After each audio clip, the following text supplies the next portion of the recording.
정말 충격적인 소식입니다. 한미 동맹으로 견고했던 미국과의 관계가 급격히 흔들리고 있다고 하는데요.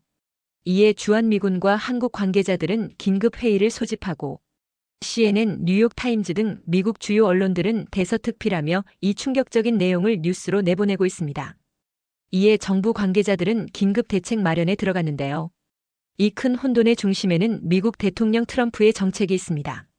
더 충격적인 일은 주한미군이 트럼프의 정책에 크게 반발하며 한국을 절대 떠날 수 없다며 강하게 소리내고 있다고 합니다. 도대체 미군들이 왜 한국을 떠나기 싫어하는지 한미동맹을 발칵 뒤집은 그 이유를 지금 공개합니다. 저는 미국 본토에서 휴가를 즐기고 있습니다. 3년간 한국에서 근무한 앤드류 밀러 소령이죠.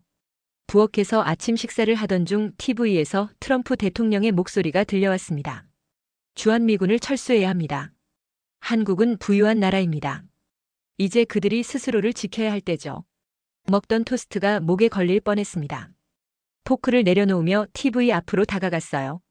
말도 안 돼. 이건 절대 현실이 될 수 없어. 이런 상황이 닥치리라곤 전혀 예상하지 못했습니다. 불과 한 달 전 저는 국방부에서 특별 임무를 부여받았어요. 주한미군 철수 방안을 검토하라는 거였죠. 처음에는 의아했습니다. 이런 민감한 사안을 왜 하필 저에게 맡기는 걸까요? 하지만 곧 이유를 알게 됐어요. 제가 객관적인 전략 분석에 능하다는 평가를 받아왔기 때문이죠. 윌킨스 장군이 저를 직접 불러 이렇게 말했습니다. 밀러 소령, 당신은 감정에 휘둘리지 않고 국익을 최우선으로 생각하는 사람이요. 이 임무에 적합한 인물이라고 판단했소. 그의 눈빛은 진지했어요. 트럼프 정부가 한국 방위비 분담금 증액을 강하게 압박하던 때였죠. 사실 저도 같은 생각이었습니다. 왜 미국이 여전히 한국을 지켜주기 위해 막대한 비용을 써야 하는지 의문이었어요. 한국 전쟁은 오래전 일이고 이제 한국은 경제 강국이 되었으니까요. 6개월 시간을 드리겠소. 한국에 직접 가서 주한미군의 현황과 역할, 철수 시 예상되는 영향을 철저히 분석해 보고서를 작성하시오. 윌킨스 장군의 지시는 명확했습니다. 저는 즉시 준비를 시작했어요. 한국에 대한 기본 정보부터 수집했죠. 발전된 나라라고는 하지만 여전히 북한과 대치 중인 분단국가라는 점, 미국의 보호가 필요한 나라라는 인식이 강했습니다. 출발 전날 밤 저는 워싱턴 아파트 발코니에 서서 위스키 한 잔을 마시며 멀리 펜타곤 방향을 바라봤어요. 이번 임무는 제 경력에서 가장 중요한 전환점이 될 거라는 직감이 들었습니다. 하지만 그 전환점이 어떤 방향일지는 전혀 예상하지 못했죠. 객관적으로 분석하고 감정에 휘둘리지 말자. 군인으로서 국익이 최우선이다. 스스로에게 다짐하며 짐을 싸고 잠자리에 들었습니다. 머릿속에는 이미 보고서의 개요가 그려지고 있었어요. 아마도 철수를 위한 단계적 방안, 한국 측에 더 많은 책임을 넘기는 방식, 전략적 자산의 재배치 등이 포함될 거라고 예상했습니다. 비행기에서 내려 처음으로 마주한 한국은 예상과는 너무 달랐습니다. 인천국제공항의 첨단 시스템, 자동화된 출입국 절차, 빠르고 효율적인 공항 운영. 미국에서도 이렇게까지 빠르고 체계적인 공항은 보기 힘들었습니다. 하지만 공항만 보고 모든 걸 판단할 수는 없었습니다. 한국은 분명 경제적으로 발전했지만 여전히 군사적으로 미국의 보호를 필요로 하는 나라일 거라고 생각했죠. 그러나 그 믿음은 서울로 가는 도중부터 차츰 흔들리기 시작했습니다. 미 대사관 차량에 올라 서울로 향하는 동안 창밖을 바라봤습니다. 고층 빌딩들이 끝없이 늘어선 풍경, 정돈된 도로, 하이브리드 차량과 전기차들이 도로를 가득 메우고 있었습니다. 이게 우리가 보호해야 하는 나라라고? 입 밖으로 말이 새어나올 뻔했지만 꾹 참았습니다. 운전사는 한국인이었지만 영어가 완벽했습니다. 마치 미국 본토에서 자란 사람처럼 자연스러웠죠. 저는 일부러 말을 걸어봤습니다. 서울에서 오래 사셨습니까? 그는 웃으며 대답했습니다. 네, 서울에서 태어나고 자랐습니다. 하지만 미국에서 대학을 나왔죠. 어디서 공부하셨습니까? MIT에서 기계공학을 전공했습니다. 뜻밖의 답변에 놀랄 뻔했지만 애써 태어난 척했습니다. MIT 출신이라니. 단순한 통역관이 아니라 엘리트 인재가 여기서 운전을 하고 있다는 사실이 머릿속에서 쉽게 정리되지 않았습니다. 서울 도심으로 접어들면서 충격은 더욱 커졌습니다. 도로는 정체 없이 잘 정리되어 있었고 거리에는 온갖 최첨단 디지털 광고판들이 반짝이고 있었습니다. 버스, 택시, 지하철, 자전거까지 완벽하게 정리된 교통 시스템. 미국 대도시와 비교해도 전혀 뒤처지지 않았습니다. 오히려 더 나아 보이기까지 했죠. 뉴욕보다 더 깨끗하군요. 혼잣말처럼 중얼거리자 운전사는 웃으며 고개를 끄덕였습니다. 네, 서울은 청결 유지에 신경을 많이 씁니다. 시민들도 환경을 보호하려는 의식이 높죠. 이야기를 나누며 서울에 도착했을 때는 이미 해가 저물어가고 있었습니다. 용산 미군 기지에서 하룻밤을 보낸 뒤 다음 날 평택 캠프 험프리스로 이동했습니다. 전 세계에서 가장 큰 해외 미군 기지. 처음 방문하는 곳은 아니었지만 여전히 웅장한 규모에 압도됐습니다. 하지만 이번 방문에서 더 인상 깊었던 건 한국군과의 첫 만남이었습니다. 김태준 대령. 한미연합작전 담당으로 저와 협력할 한국군 대표였습니다. 처음 만났을 때 솔직히 큰 기대를 하지 않았습니다. 한국군이 미군보다 뛰어날 거라고는 생각하지 않았죠. 하지만 김태준 대령과 몇 마디 대화를 나누고 난 후 제 편견은 송두리째 깨졌습니다. 밀러 소령님 만나서 반갑습니다. 펜타곤에서 귀하의 경력에 대해 들었습니다. 특히 모술 전투에서의 리더십이 인상적이더군요. 그의 영어는 완벽했습니다. 발음은 원어민 수준이었고 표현도 자연스러웠습니다. 심지어 내 군 경력까지 정확하게 파악하고 있었습니다. 한국군에서 제 이력을 조사했습니까? 제가 농담처럼 묻자 김태준 대령은 웃으며 답했습니다. 당연히 조사해야죠. 중요한 협력자이신데요. 단순한 대화였지만 저는 이 한마디에서 김태준 대령의 철저한 준비성과 정보력을 확인할 수 있었습니다. 사무실로 이동해 본격적으로 업무를 시작했을 때 저는 또 한 번 놀라게 되었습니다.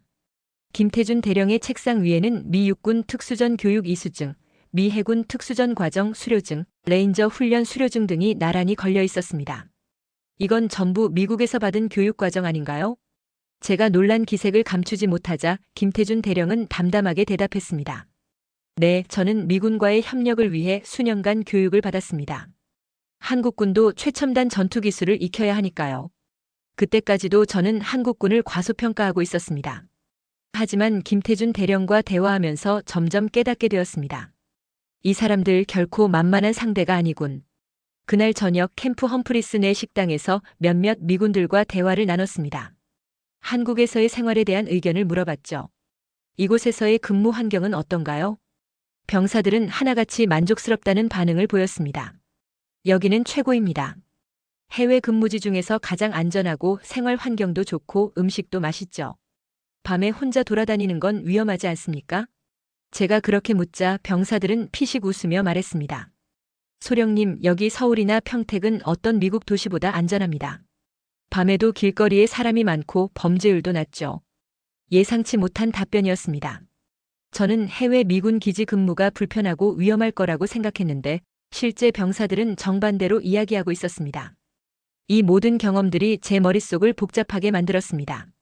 출국 전날 밤 저는 한국에 대해 이런저런 조사를 했었습니다. 하지만 그때는 단순한 수치와 데이터만 본 것이었죠. 실제로 눈으로 보고 경험해보니 수치로는 설명할 수 없는 것들이 너무 많았습니다. 한국은 단순히 경제적으로 성장한 나라가 아니었습니다. 이곳에서 저는 미국과는 다른 효율성, 안전, 그리고 철저한 준비성을 발견하기 시작했습니다. 하지만 여전히 한 가지 확신이 있었습니다. 그래도 군사적으로는 여전히 미국의 도움이 필요할 거야. 그 믿음마저 깨지게 될 줄은 그때까지만 해도 몰랐습니다. 한국에서의 생활이 점점 흥미로워지고 있었습니다. 그러나 저는 여전히 미국의 보호가 필요한 나라라는 기존의 인식을 완전히 버리지 못한 상태였습니다. 하지만 그것도 그리 오래가지는 않았습니다. 김태준 대령은 저에게 제안을 하나 했습니다. 밀러 소령님, 기지 밖에서 한국을 좀 더 직접 경험해보는 게 어떻겠습니까? 기지 밖이요? 네. 직접 보고 느껴야 한국이 어떤 곳인지 제대로 알 수 있습니다. 오늘 저녁에 서울로 가보시죠. 저는 잠시 고민했지만 새로운 시각을 얻을 기회라고 생각해 그의 제안을 받아들였습니다. 그렇게 저는 김태준 대령과 함께 서울 도심으로 향하게 되었습니다. 서울의 야경은 장관이었습니다. 도심을 가로지르는 한강 위로 수많은 고층 빌딩들의 불빛이 반짝였고 거리는 활기로 가득 차 있었습니다. 가장 놀라웠던 것은 밤 10시가 넘은 시간이었는데도 사람들이 자유롭게 걸어다니고 있었다는 점이었습니다. 이곳이 정말 밤이 맞습니까? 저도 모르게 혼잣말을 했습니다. 김태준 대령이 웃으며 대답했습니다. 네, 한국에서는 밤늦게까지도 사람들이 많이 돌아다닙니다. 치안이 잘 유지되니까요. 저는 군인으로서 안전이라는 요소를 굉장히 중요하게 생각해 왔습니다. 하지만 지금까지 해외에서 봐온 도시들과는 너무 달랐습니다. 이라크와 아프가니스탄에서 근무할 때는 밤에 거리를 다니는 것 자체가 위험한 일이었고, 미국 본토에서도 뉴욕이나 로스앤젤레스 같은 대도시에서는 강도나 범죄 위험이 항상 존재했습니다. 하지만 서울에서는 사람들이 아무런 걱정 없이 길을 걸으며 웃고 있었습니다. 심지어 젊은 여성들이 혼자 다니는 모습도 보였습니다. 이게 가능한 일인가? 제 머릿속에서는 이해할 수 없는 상황이 계속 펼쳐졌습니다. 우리는 강남에 있는 한 식당으로 들어갔습니다. 작은 가게였지만 사람들로 북적이고 있었고 한국 특유의 음식 냄새가 진동을 했습니다. 김태준 대령이 저에게 추천해준 메뉴는 양념갈비였습니다. 이건 한국에서 꼭 먹어봐야 하는 음식입니다. 한국 음식에 익숙하지 않았던 저는 약간의 의심이 들었지만 첫 입을 먹는 순간 그 모든 의심이 사라졌습니다. 이거 정말 맛있군요. 김태준 대령이 웃으며 소주 한 병을 꺼냈습니다. 한잔 하시죠. 한국에서는 술도 문화입니다. 소주는 강한 술이었지만 한국 음식과 함께하니 이상하게 부드럽게 느껴졌습니다. 주변을 둘러보니 가족 단위 손님부터 직장인들까지 다양한 사람들이 함께 식사를 하고 있었습니다. 분위기는 따뜻하고 사람들은 서로를 배려하며 식사를 즐기고 있었습니다. 이곳 사람들은 참 친절하군요. 한국에서는 정이라는 개념이 있습니다. 가족이 아니어도 서로를 챙기는 문화죠. 미국에서는 개인주의가 강한 편이라 이런 분위기가 생소했습니다.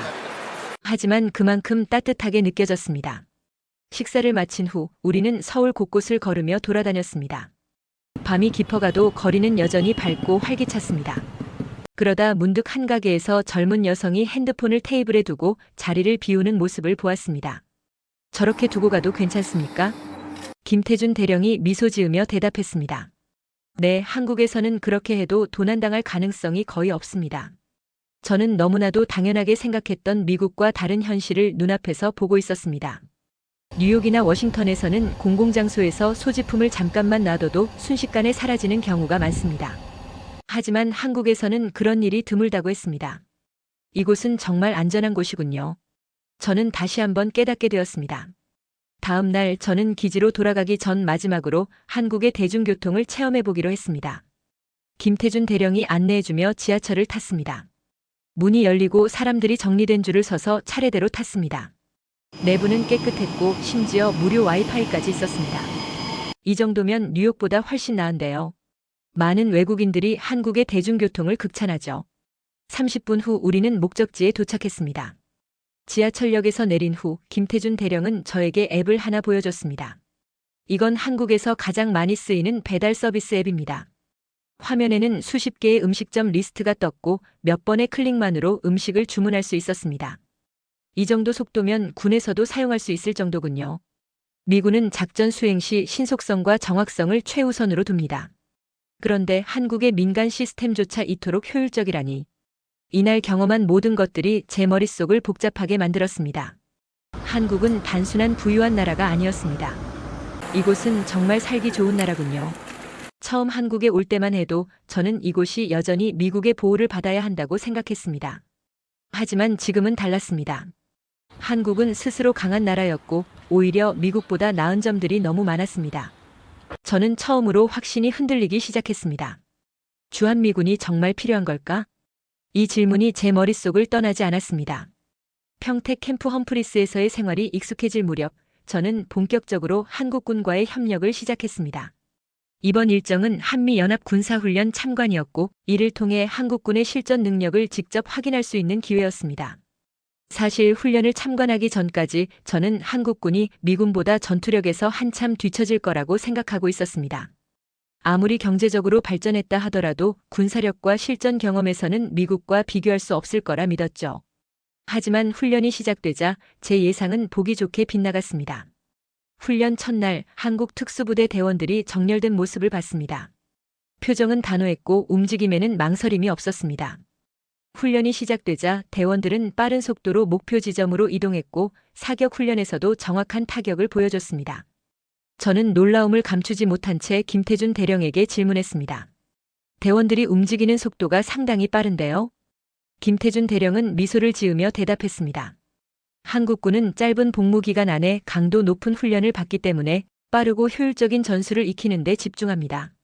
모든 병사가 일정 수준 이상의 전투 능력을 갖추도록 하는 것이 핵심입니다. 그제야 저는 한국군의 훈련 방식이 미국과 다르다는 점을 이해하게 됐습니다.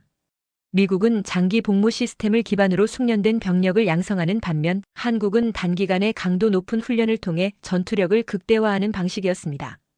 훈련이 계속되면서 저는 점점 더 놀라게 되었습니다. 한국군은 단순히 속도만 빠른 것이 아니었습니다. 현대전에서 중요한 요소로 꼽히는 정보전과 사이버전에 대한 대응 능력도 상당했습니다. 특히 드론 운용 훈련에서는 완전히 압도당하는 기분이었습니다. 한국군은 정찰 드론을 활용해 실시간으로 적의 위치를 파악하고 목표물을 정확하게 타격하는 능력을 보여줬습니다. 저는 이 장면을 보고 내심 충격을 받았습니다. 이건 미국에서도 쉽게 볼 수 없는 수준인데. 김태준 대령이 제 표정을 보고 웃으며 말을 건넸습니다. 한국은 세계적인 드론 기술을 보유하고 있습니다. 단순한 정찰용이 아니라 전투용 드론 개발도 진행 중이죠. 저는 군사기술에서 한국이 이렇게 앞서 있다는 사실이 믿기지 않았습니다. 훈련 마지막 날, 저는 김태준 대령과 격투기 시범 경기를 하기로 했습니다. 저는 특수부대 출신이었고 육체적인 자신감도 있었기에 이길 거라고 생각했습니다. 하지만 몇 번의 공격을 시도한 후 저는 바닥에 넘어지고 말았습니다. 이게 무슨 기술입니까? 김태준 대령이 손을 내밀며 말했습니다. 한국군에서는 태권도와 합기도를 기반으로 한 실전 격투 기술을 익힙니다. 단순한 힘싸움이 아니라 상대의 균형을 무너뜨리는 것이 중요하죠. 저는 완전히 패배를 인정할 수밖에 없었습니다. 한국군은 결코 미군의 보호를 받아야 하는 군대가 아니었습니다. 오히려 한미가 대등한 관계에서 협력해야 할 수준이었습니다. 그제야 저는 깨달았습니다. 우리가 그들을 지켜주는 것이 아니라 함께 지키는 것이다. 제 머릿속에서 한국에 대한 인식이 완전히 바뀌는 순간이었습니다. 훈련이 끝난 지 일주일쯤 지났을 때였습니다. 캠프 험프리스 내 사무실에서 보고서를 정리하던 중 미국에서 걸려온 전화를 받았습니다. 모니터를 보니 발신인은 여동생이었습니다. 평소 전화를 자주 하지 않는 여동생이 갑자기 연락했다는 점이 이상했지만 그냥 가족 안부일 거라고 생각하며 전화를 받았습니다. 앤드류, 큰일이야. 엄마가 병원에 실려갔어. 순간 심장이 덜컥 내려앉았습니다. 뭐라고? 무슨 일이야? 갑자기 가슴을 부여잡고 쓰러지셨대. 병원에서는 심장 수술이 필요하다고 했어. 숨이 턱 막히는 기분이었습니다. 한국에서 임무를 수행하는 동안 어머니가 병원 신세를 지게 될 거라고는 전혀 예상하지 못했습니다. 하지만 더 큰 문제는 따로 있었습니다. 수술 비용이 너무 비싸. 보험이 일부만 적용돼서 우리가 감당하기 어려울 것 같아. 미국의 의료비가 비싸다는 것은 익히 알고 있었지만 실제로 겪으니 충격적이었습니다. 보험이 있음에도 불구하고 10만 달러 이상의 비용이 예상된다는 말에 저는 할 말을 잃었습니다. 사무실에 멍하니 앉아있던 그때 김태준 대령이 방문했습니다. 무슨 일 있습니까? 얼굴이 안 좋아 보이는데요. 저는 잠시 망설이다가 조심스럽게 상황을 설명했습니다. 그러자 김태준 대령이 잠시 고민하더니 뜻밖의 제안을 했습니다. 밀러 소령님, 어머님을 한국에서 치료받게 하는 건 어떻습니까? 한국에서요? 네. 한국의 의료 시스템은 세계적인 수준이고 비용도 미국보다 훨씬 저렴합니다. 무엇보다 수술 후 관리도 철저하죠. 처음에는 믿기지 않았습니다. 하지만 김태준 대령이 보여준 자료들을 보니 의심할 여지가 없었습니다. 한국은 심장 수술 분야에서 세계적으로 인정받고 있었고 치료 비용 역시 미국의 3분의 1 수준이었습니다. 결국 저는 여동생과 상의 끝에 어머니를 한국으로 모셔오기로 결정했습니다. 며칠 후 어머니는 서울의 한 대형 병원에 입원하셨습니다. 한국 의료진들은 철저하게 수술을 준비했고 그 과정은 믿을 수 없을 정도로 체계적이었습니다. 저는 수술이 끝나고 회복 중인 어머니를 보며 깊은 안도감을 느꼈습니다. 앤드류, 이곳 병원은 너무 깨끗하고 친절해. 의사 선생님도 설명을 자세히 해주셔서 안심이 돼. 어머니가 미소 지으며 말씀하셨습니다. 의료비도 미국보다는 훨씬 부담이 덜하네. 왜 미국에서는 이런 시스템을 못 만드는 걸까? 저는 대답을 할 수 없었습니다. 미국의 시스템과 한국의 시스템을 비교할수록 점점 더 미국에 대한 실망감이 커졌습니다. 수술 후 어머니가 회복하는 동안 저는 한국의 의료 시스템뿐만 아니라 한국인들의 따뜻한 정도 경험하게 되었습니다. 김태준 대령은 자신의 가족들을 소개하며 어머니를 정성껏 챙겨주었고 병원 직원들도 마치 가족처럼 어머니를 보살폈습니다. 그제야 저는 깨달았습니다. 한국은 단순한 경제 강국이 아니라 인간적인 따뜻함이 살아있는 나라였습니다. 나는 그동안 너무나도 많은 걸 몰랐구나. 이 임무가 단순한 군사 분석이 아니라 내 인생을 바꾸는 계기가 될 거라는 걸 깨달은 순간이었습니다. 어머니가 건강을 되찾아가면서 저 역시 다시 임무에 집중해야 했습니다. 이제 한국에서의 생활이 어느 정도 익숙해졌지만 본래의 임무는 변함없었습니다. 제가 해야 할 일은 주한미군 철수 방안을 검토하고 보고서를 작성하는 것이었습니다.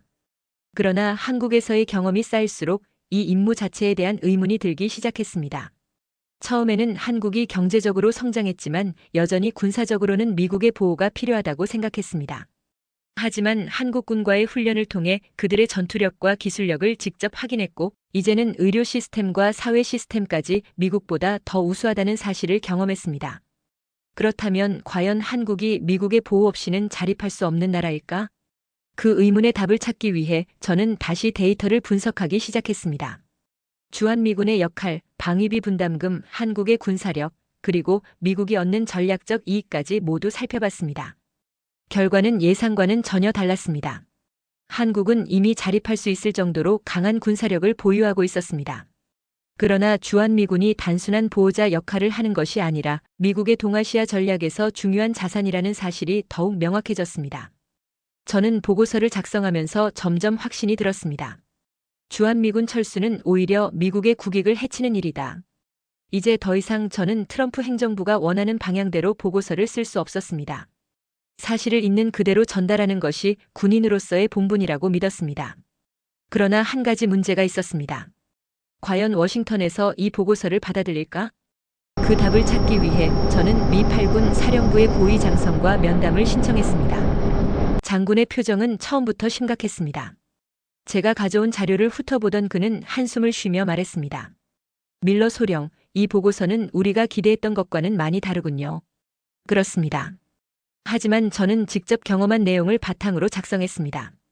주한미군 철수는 미국의 전략적 손실을 초래할 것입니다. 장군은 잠시 침묵하더니 낮은 목소리로 말했습니다. 우리도 알고 있습니다. 하지만 정치적인 결정은 때때로 논리와는 다르게 흘러가는 법이죠. 그 말을 듣고 저는 직감했습니다. 워싱턴은 이미 방향을 정해놓고 있었고 제가 어떤 보고서를 제출하든 그들의 결정이 바뀌지는 않을 거라는 사실을. 그러나 저는 군인입니다. 군인은 진실을 말해야 합니다. 보고서를 수정하라는 요청이 올 수도 있겠지만 저는 제 신념을 지키기로 했습니다. 이 보고서는 그대로 제출하겠습니다. 이제 제 선택이 어떤 결과를 초래할지 알 수 없었습니다. 하지만 분명한 것은 제 인생에서 가장 중요한 결정을 앞두고 있다는 것이었습니다. 보고서를 제출한 지 며칠이 지났을 때 펜타곤에서 연락이 왔습니다.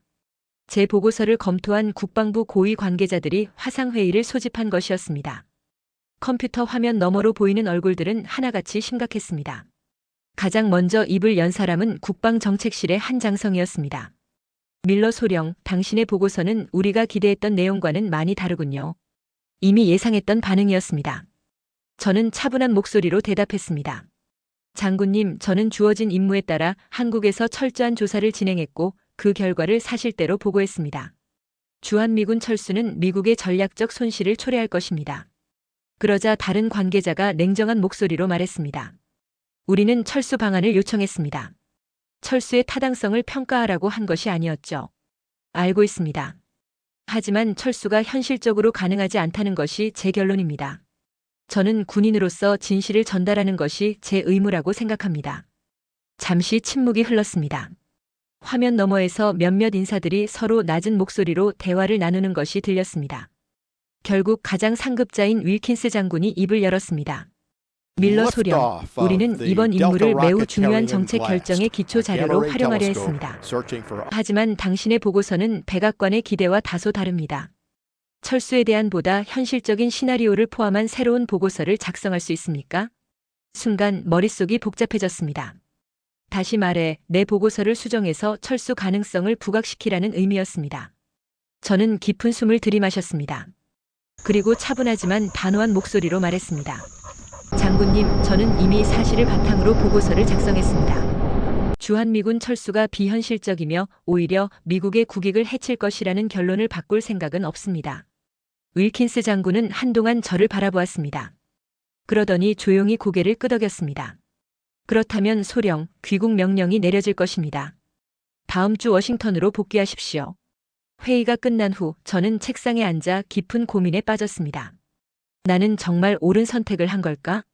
미국으로 돌아가면 아마 국방부에서의 커리어는 끝날지도 몰랐습니다. 하지만 그렇다고 해서 제가 신념을 저버릴 수는 없었습니다. 그때 김태준 대령이 방문했습니다. 그는 제 표정을 살피더니 조용히 말했습니다. 밀러 소령님, 한국에 남아보시는 건 어떻겠습니까? 뭐라고요? 저는 소령님이 한국에 대해 깊이 이해하게 되었다고 생각합니다. 그리고 방위산업이나 전략 분야에서 일할 기회도 충분히 있을 겁니다. 굳이 미국으로 돌아가지 않아도 됩니다. 처음에는 농담처럼 들렸습니다. 하지만 그의 말을 곱씹어보니 생각이 달라졌습니다. 정말로 한국에서 새로운 삶을 시작할 수 있을까? 군에서의 16년을 뒤로하고 완전히 새로운 길을 선택하는 것이 가능할까? 그날 밤 저는 한강변을 걸으며 깊은 고민에 빠졌습니다. 하지만 결국 답은 이미 나와 있었습니다. 나는 더 이상 한국을 단순한 미국의 동맹국으로만 바라볼 수 없었습니다. 이곳은 내가 직접 경험하고 새로운 가치를 발견한 곳이었습니다. 다음 날 아침 저는 김태준 대령을 찾아가 말했습니다.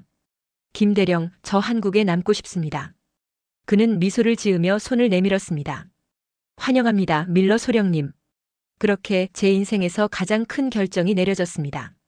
미국으로 돌아가라는 명령이 내려졌지만 저는 그 명령을 따르지 않기로 했습니다. 16년 동안 군인의 삶을 살아왔고 국방부의 정책 자문 역할까지 수행했지만 이제는 새로운 길을 선택해야 할 때라는 확신이 들었습니다. 김태준 대령과의 대화 이후 저는 한국에서 새로운 가능성을 찾기 위해 움직이기 시작했습니다. 가장 먼저 알아본 것은 방위산업 관련 일자리였습니다. 한국은 이제 단순한 방위비 분담국이 아니라 세계적인 방위산업 강국으로 성장하고 있었고 미국과의 기술 협력도 활발하게 진행되고 있었습니다. 미국 특수부대 출신으로서의 경험과 전략적 분석 능력을 살릴 수 있는 기회는 충분했습니다. 놀랍게도 한국 방위산업체 한 곳에서 저에게 정식으로 채용 제안을 해왔습니다. 밀러 소령님, 한국에서의 경험과 미군에서의 전략 분석 능력은 저희에게 큰 도움이 될 것입니다. 정식으로 저희 회사에서 일해보는 것이 어떻겠습니까? 저는 고민 끝에 그 제안을 받아들이기로 했습니다. 이제 더 이상 미군 소령이 아닌 한국 방위산업체의 전략 분석가로서 새로운 삶을 시작하는 것이었습니다.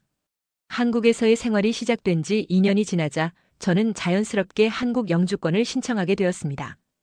그리고 마침내 대한민국 영주권이 승인되었다는 소식을 들었습니다. 김태준 대령과 몇몇 한국군 장성들이 작은 축하 자리를 마련해 주었습니다. 앤드류 밀러님은 이제 대한민국의 진정한 동료입니다. 김태준 대령이 영주권 카드가 들어있는 작은 상자를 건넸습니다. 저는 그 상자를 손에 쥐고 깊은 감동을 느꼈습니다. 과거에는 상상도 할 수 없었던 일이었습니다.